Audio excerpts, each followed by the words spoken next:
Olá, vamos falar de um assunto bem curioso hoje. Pensa só, e se existisse uma dívida que legalmente ninguém pudesse forçar o pagamento? Uma dívida que existe, mas que não pode ser cobrada na justiça. Parece estranho, né? É exatamente esse território que a gente vai explorar agora.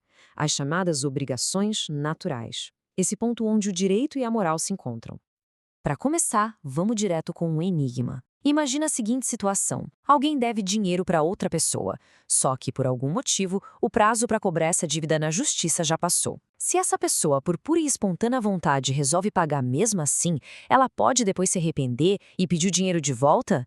A resposta para isso é bem interessante e resume tudo o que a gente vai ver.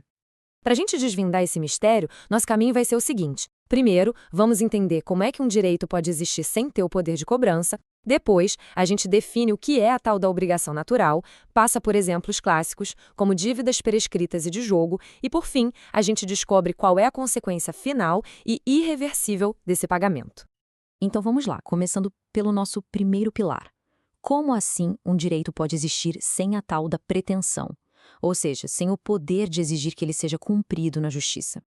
Pensa assim, uma dívida comum, que a gente chama de obrigação civil, tem dois elementos juntos, o direito de receber e a pretensão, que é a ferramenta para cobrar na justiça. Direito e pretensão andam de mãos dadas. Já na obrigação natural, essa dupla se desfaz. A ferramenta, a pretensão, quebra. O direito continua existindo, a dívida não some, mas o poder de forçar o pagamento, esse desaparece.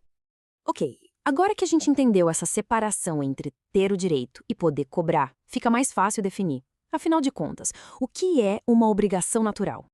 O ponto central é esse. Não é só um dever moral, tipo uma questão de consciência. É um dever jurídico. A dívida é real, a lei a reconhece. A grande, enorme diferença é que a lei se recusa a emprestar sua força para cobrar. O pagamento fica totalmente nas mãos e na consciência de quem deve. Essa citação da nossa fonte é perfeita, né? Ela desenha a cena. O credor sabe que tem o direito de receber, mas ele está ali de mãos atadas, totalmente desarmado. Ele vira um espectador, torcendo para que a outra parte, por vontade própria, decida pagar. Mas olha, é importante não confundir. Isso é bem diferente de um simples dever moral. A obrigação natural é relevante para a lei porque ela nasceu de algo concreto, como um contrato que não foi pago. Já um dever moral, como ser grato ou fazer caridade, é algo genérico.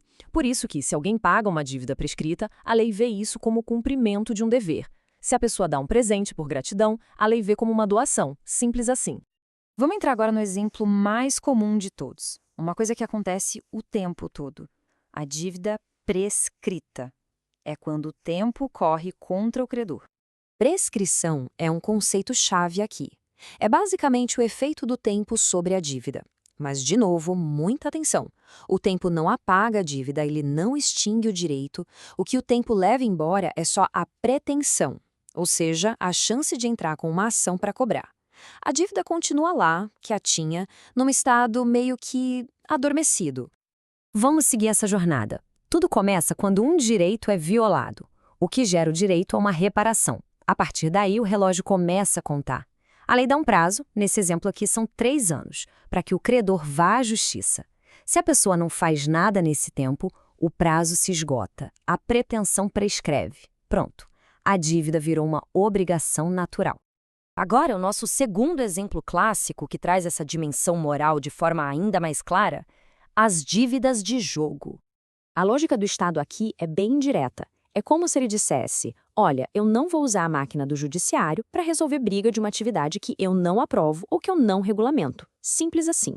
Por isso, quem ganha um jogo ilegal não tem a ferramenta da justiça para cobrar de quem perdeu.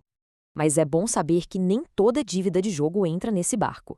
Dívidas de loterias oficiais, por exemplo, são obrigações civis normais, perfeitamente cobráveis. A obrigação natural vale mesmo para os jogos ilícitos ou para aqueles que ficam numa zona cinzenta da lei, sabe? Não são proibidos, mas também não são permitidos. E agora, a gente chega no ponto principal, o efeito prático mais importante disso tudo. O que acontece quando a pessoa que deve, finalmente, resolve pagar essa dívida? O nome técnico é chique, solute retentio, mas, traduzindo, significa simplesmente o direito de reter o que foi pago. E esse é o grande poder que resta na mão do credor. Uma vez que o pagamento espontâneo acontece, a lei o protege, permitindo que ele fique com o dinheiro. É um caminho sem volta.